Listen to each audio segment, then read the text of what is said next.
తాకట్లో ఉన్న బంగారాన్ని విడిపించి ఆ రోజున మార్కెట్ ధర కట్టి మిగిలిన డబ్బును మీకు అందిస్తుంది Kommuri gold. Hi, welcome to my show. కళా తపస్వి కె విశ్వనాథ్ గారు. ఈరోజు ఆయన గురించి నేను కొత్తగా పరిచయ వాక్యాలు చెప్పాల్సిన అవసరం లేదు. తెలుగు సినిమాకి స్థాయిని, గౌరవాన్ని అద్దిన దిగ్దర్శకుడు ఆయన. సో ఆయన జయంతి సందర్భంగా ఈరోజు మనతో ఏడిద శ్రీరామ్ గారు ఉన్నారు. పూర్ణోదయ మూవీ క్రియేషన్స్ పైన ఆయన ఎన్ని సినిమాలు డైరెక్షన్ చేశారో 6 ఆణిముత్యాలని ఆయన డైరెక్షన్ చేశారు. సో ఏడిద నాగేశ్వరరావు గారితో వారి ప్రయాణం ఒక చరిత్ర అయింది. ఈరోజు ఏడిద నాగేశ్వరరావు గారి అబ్బాయి ఏడిద శ్రీరామ్ గారు మనతో ఉన్నారు. ఆయన మాటల్లో కె విశ్వనాథ్ గారి ఆయన సినిమా విశేషాలు, ఆయన జీవిత విశేషాలు తెలుసుకుందాం. హాయ్ సార్, నమస్తే. నమస్తే అండి. సార్, మొదటగా మీలాంటి అంటే పూర్ణోదయ మూవీ క్రియేషన్స్ తెలుగు సినిమాకి, తెలుగు జాతికి, తెలుగు ప్రజలకి ఆణిముత్యాలను అందించారు. అలాంటి మీ నాన్నగారు అయితే ఏమి, మీరైతే ఏమి, మీలాంటి వాళ్ళ ముందు కూర్చొని ఇలా మాట్లాడడం చాలా అదృష్టంగా భావిస్తున్నాను. నాకు చాలా ఆనందంగా ఉందండి. ఎందుకంటే మా గాడ్ ఫాదర్, మా Purnodaya godfather K Viswanath గారు, కళా తపస్వి విశ్వనాథ్ గారు, ఆయన జయంతి సందర్భంగా ఆయన గురించి మనం ముచ్చటించుకోవడం ఇలాగ సార్, నాకు నిజంగా చాలా ఆనందంగా ఉంది. అంటే యాక్చువల్గా విశ్వనాథ్ గారి జయంతి అనగానే మా పిఆర్ఓ ఎవరిని పిలుద్దాం అని చెప్పేసి మేము ప్లాన్ చేసుకుంటా ఉన్నాం. బట్ సినిమా ఊహ తెలిసిన తర్వాత, సినిమా జర్నలిస్ట్ అయిన తర్వాత నేను ఏనాడు కూడా కె విశ్వనాథ్ గారిని, ఏడిద కుటుంబాన్ని వేరువేరుగా చూడలేకపోయాను. ఎందుకంటే మీ అసోసియేషన్ అటువంటిది, మీ జర్నీ అటువంటిది, మీ ఫ్యామిలీ కానీ ఆయన కానీ. సో అందుకని శ్రీరామ్ గారు అయితే విశ్వనాథ్ గారి గురించి కరెక్ట్గా మాట్లాడతారు. అంతకంటే అర్హత ఇంకెవరికి ఉంది, ఆయన పిలవండి అని చెప్పి నేనే అడిగాను. ఒప్పుకున్నందుకు చాలా ధన్యవాదాలు. నా అదృష్టం ఉండదు. సార్, మొదటగా అంటే ఆయన అంతకుముందు చాలా సినిమాలు చేశారు. ఈరోజు మనం ఆయన జయంతి సందర్భంగా పూర్ణోదయ మూవీ క్రియేషన్స్తో ఆయన అనుబంధము అక్కడి నుంచే మొదలు పెడదాం మనం. ముందుగా నాన్నగారు యాక్టర్గా కొన్ని సినిమాలు చేశారు. తర్వాత అనుకోకుండా నిర్మాతగా మారాల్సి వచ్చింది. మొదటిసారిగా కె విశ్వనాథ్ గారిని ఎప్పుడు, ఎక్కడ, ఎలా కలిశారు? నేరము శిక్ష అనే సినిమాలో ఒక చాలా అద్భుతమైన క్యారెక్టర్ చేశారు నాన్నగారు. సార్, విశ్వనాథ్ గారు డైరెక్షన్, కృష్ణ గారు హీరో. అది ఆ సినిమా షూటింగ్ అప్పుడే ఎప్పుడు వచ్చి చెప్తూ ఉండేవారు, ఇంత గొప్ప డైరెక్టర్ నేను ఈ మధ్యకాలం ఎక్కడ చూడలేదు. అంటే నేను పాత డైరెక్టర్లో పెద్ద దీంట్లో యాక్ట్ చేయలేకపోయాను, బట్ ఇప్పుడు ఈయన చూస్తుంటే ఎంతో చాలా డిఫరెంట్గా అనిపించింది. ఎందుకంటే రొటీన్గా ఎన్నో సినిమాలు చేస్తున్నాను నేను, అప్పుడు యాక్ట్ చేస్తున్నాను. బట్ ఈ దీంట్లో ఎందుకో ఆయన డెడికేషన్ కానీ, ఆర్టిస్టులకి చెప్పే విధానం కానీ, అలాగే కెమెరామెన్ తోటి షార్ట్స్ గురించి కానీ, ఇవన్నీ డిస్కషన్స్ ఇవన్నీ చూస్తూ ఉంటే నిజంగా ఎప్పటికైనా సినిమా చేస్తే ఆయనతో చేయాలి, ఓకే సినిమా తీస్తే అని. అంటే అప్పుడు మామూలుగా అనుకున్నారు తీస్తే అని. అంటే అప్పుడు ఇంకా ఇది కూడా లేదు యాక్చువల్గా, ప్లానింగ్స్ కూడా ఏమీ లేవండి. అది అలాగా అక్కడ బీజం పడిందండి మా నాన్నగారికి, ఆయనతోటే చెయ్యాలి ఎప్పుడైనా సినిమా చేస్తే అని. అదృష్టం కలిసి వచ్చి మా నాన్నగారు ఫ్రెండ్స్ అందరూ కలిసి ఒక సినిమా చేద్దామని మా నాన్నగారి దగ్గరికి వస్తే ఆయన చెప్పారు, విశ్వనాథ్ గారి దగ్గర నేను మాట్లాడతాను ఇదని. ఆయన దగ్గరికి వెళ్ళి ఇలా చెప్పారు, ఇలాగ మా ఫ్రెండ్స్ సార్ ఇది అంటే అప్పటికే కొంచెం చనువు ఆయనతోటి ఏర్పడింది. అంటే విశ్వనాథ్ గారితో అంటే నాగేశ్వరరావు ఇప్పుడు చాలా బిజీగా ఉంది, నాకు 3 సినిమాలు కమిట్మెంట్ ఉంది, ఇప్పుడు చేయలేనేమో అన్నారు. లేదండి నేను సినిమా అంటూ చేస్తే మీతోటే ఫస్ట్ స్టార్ట్ చేస్తానన్నారు. అలాగా డైలీ వెళ్ళడం ఆయన దగ్గరికి. ఈ దీంట్లో వాళ్ళ విశ్వనాథ్ గారు నాన్నగారితో మా నాన్నగారికి మంచి రేపో కుదిరింది. ఆయనతోటి కబుర్లు చెప్పడం ఇదంతా. ఒకరోజు ఆయనే విశ్వనాథ్ గారితో, రే పాప ఆయన అంతలా తిరుగుతున్నాడు రా, నీతోటే చేస్తానంటున్నారు ఇది అని. అంటే అప్పుడు అనుకున్న దాంట్లో ఒక సినిమా ఏదో పోస్ట్పోన్ అయింది వాళ్ళకి. ఓకే చేద్దాం అని నాన్నగారిని పిలిపించి, ఇలా నాగేశ్వరరావు ఒక కథ ఉంది, చాలా రిస్కీ కథ, అది చాలామంది విని వదిలేశారు. అంటే హీరోయిన్ మోగది, హీరో వారాల అబ్బాయి, డప్పులు కొట్టుకుంటూ వారాలు దీంట్లో బతికేవాడు అతను. చాలా రిస్క్, ఆలోచించండి, మీరు కొంచెం టైం తీసుకుని నాకు చెప్పండి, చేద్దామంటే లేదు ఆ కథ నాకు నచ్చింది అని మొత్తం అవుట్లైన్ చెప్పారు ఆయన. కథ నచ్చిందండి, ఇదే చేస్తున్నాం మనం, నేను ఇదంటే ఇంకోసారి ఆలోచించుకుని నాగేశ్వరరావు చాలా రిస్క్, పెద్ద ప్రొడ్యూసర్లే వద్దన్నారు ఇదన్నారు. లేదు చేస్తున్నాం సార్ ఇదని. వెంటనే అలా స్టార్ట్ అయింది అది. జయప్రద గారు, ఆవిడకి మంచి స్టార్డమ్ వచ్చింది సినిమా అదే. సార్. ఇది చంద్రమోహన్ గారు. సార్.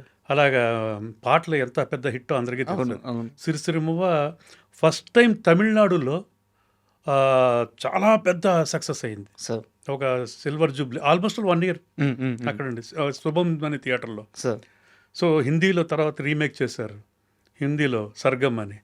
సో అంత సెన్సేషన్ అయిపోయింది ఆ సినిమా. సార్. సో అక్కడి నుంచి మా నాన్నగారు వాళ్ళిద్దరు జర్నీ అలా స్టార్ట్ అయింది. అనుకోకుండా జరిగిన ఒక ప్రయాణం ఒక Yes. చరిత్ర అయిపోయింది. అవునండి, అదే.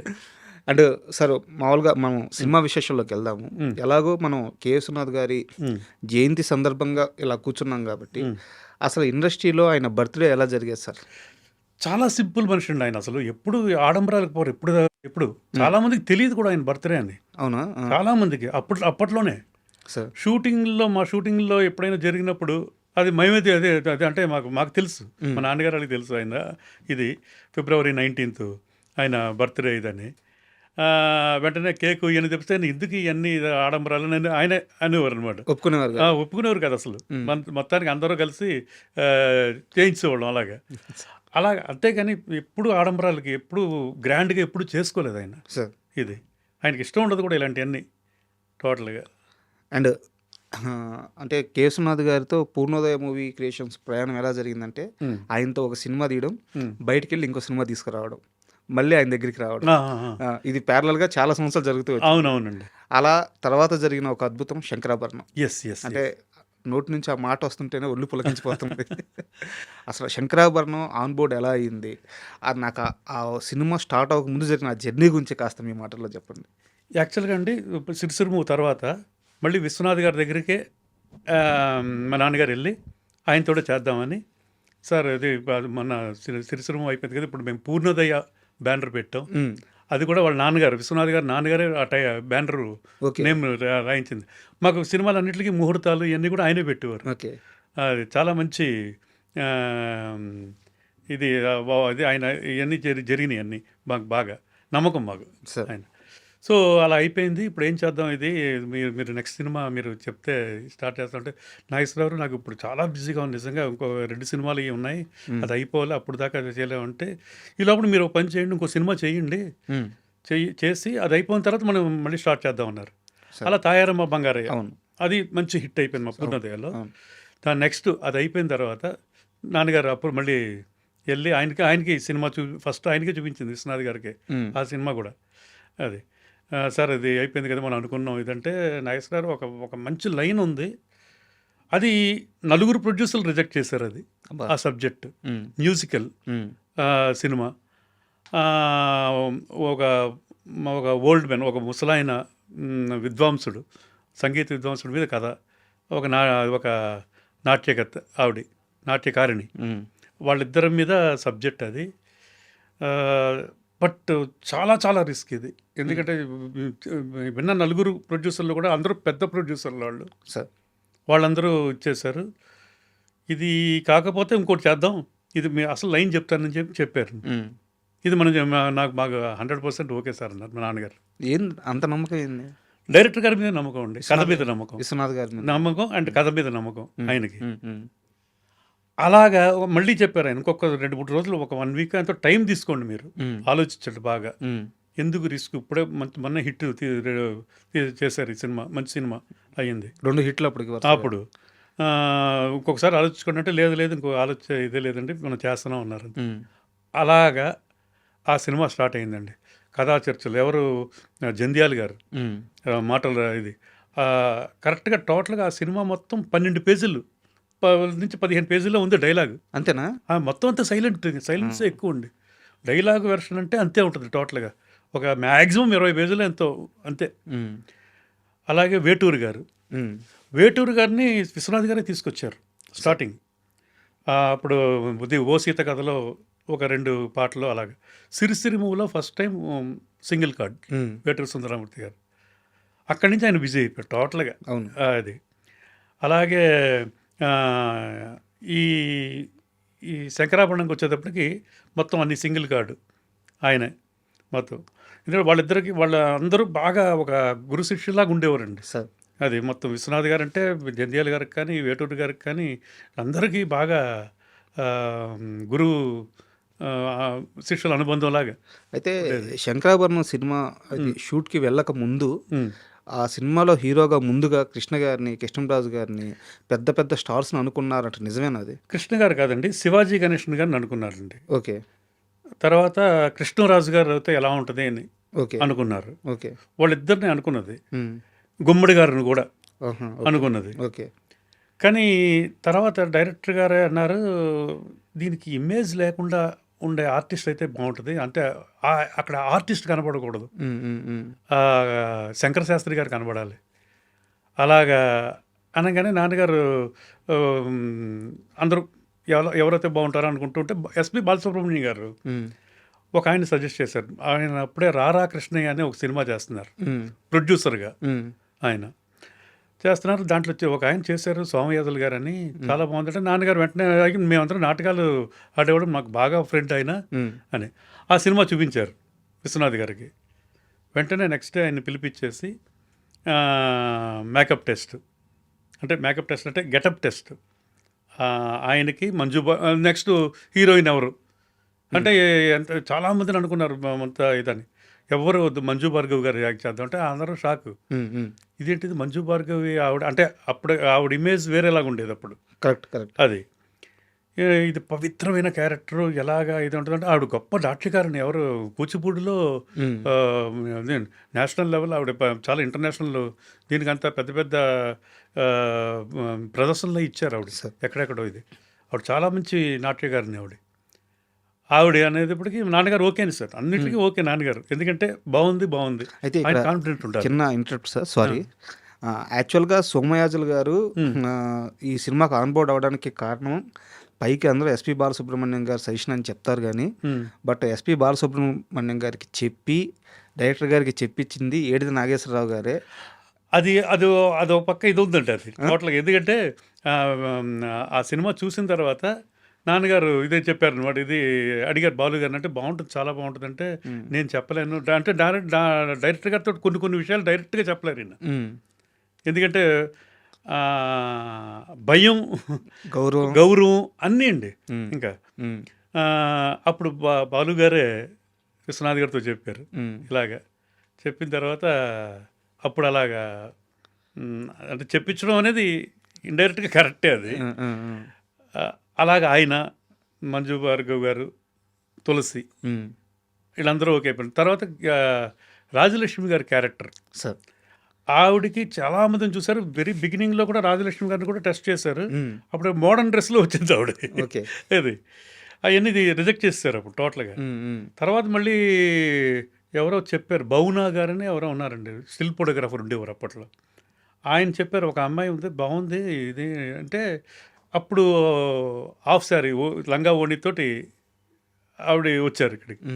ఇక్కడికి వచ్చి విశ్వనాథ్ గారు వెంటనే బాగుంది అమ్మాయి రాజలక్ష్మి క్యారెక్టర్ ఫైనలైజ్ అయిపోయింది. అలాగా చంద్రమోహన్ గారిని, ఈవిడి అల్లు రామలింగయ్య గారు, మన నిర్మలమ్మ గారు, వాళ్ళందరినీ విశ్వనాథ్ గారు నాన్నగారు ఇద్దరు అనుకునే అన్నీ ఓకే అయిపోయినాయండి.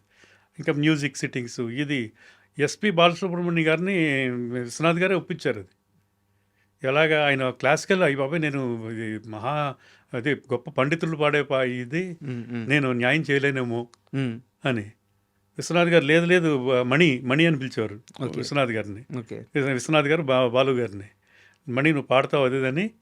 మళ్ళీ ఈయన కేవి మహాదేవన్ గారు ఈయన ఉండేవారు, ఆయన సహాయకుడు పుహళేంది గారు, ఆయన పెద్ద మ్యూజిక్ డైరెక్టర్. తర్వాత ఆయన వీళ్ళందరూ కలిసి విశ్వనాథ్ డైరెక్టర్ గారు అందరూ బాలు గారిని ఒప్పించి పుహళేంది గారు ఆయనకి ప్రాక్టీస్ చేయించారు ఆయనతో, బాలు గారితో. అలాగా బట్ అక్కడి నుంచి ఆయన కెరీర్ మొత్తం మలుపు తిరిగిపోయింది కదా. ఆ రికార్డింగ్ అయ్యేదాకా ఆ నెల్లాళ్ళు ఆయన వేరే పాట పాడలేదండి బాలు గారు. అంత అందరూ ప్రతి ఒక్కళ్ళు తపస్సు దీనిలాగా చేశారండి అది ఆ సినిమా. విశ్వనాథ్ గారు సెట్లో ఇది ఉంటే పిన్ డ్రాప్ సైలెంట్ అండి.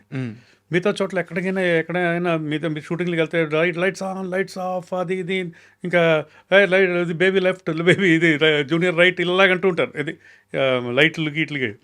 ఇక్కడ పిన్ డ్రాప్ సైలెంట్. అక్కడ కెమెరా మీద చెప్తాడు అనమాట. వెళ్ళి వాళ్ళ చెవిలో చెప్తారు వాళ్ళ అసిస్టెంట్లు వెళ్ళి. అలాగంతా అంటే ఆయనంటే ఉన్న గౌరవం, సార్ ఒక మంచి సినిమాకి వర్క్ చేస్తున్నాం అన్న ఆనందం ఇవన్నీ కలిసే అక్కడ అంత అలాగ డిసిప్లైన్డ్గా ఉండేదండి వాతావరణం సార్. షూటింగ్లో. ఏ షూటింగ్లో కూడా పెద్ద సౌండ్స్ ఏం ఉండేవి కదండి, నాయిస్లు ఏం ఉండేవి కాదు అంత. And for more videos, Please subscribe to iDream. Please subscribe to iDream. Please subscribe iDream. And please subscribe to iDream. For more videos, subscribe to iDream. please like, share and subscribe to the channel. Congratulations, iDream. Subscribe to iDream. Subscribe to iDream. So subscribe to iDream Media. iDream की iDream team अंदर की huge congratulations. Please subscribe iDream Media. Please subscribe to iDream. Subscribe iDream. Please subscribe to iDream. iDream అంటే నా కళల channel subscribe చేసుకున్న నోరు తిరుగుతలేదు. మీరైతే గంట గుర్తు కొట్టండి. For more such videos, please subscribe to iDream. Subscribe to iDream. Please subscribe to iDream. Please subscribe iDream Media. Please do subscribe to iDream. Please subscribe to iDream Media. For best entertainment and information, please subscribe iDream. And don't forget to subscribe to iDream.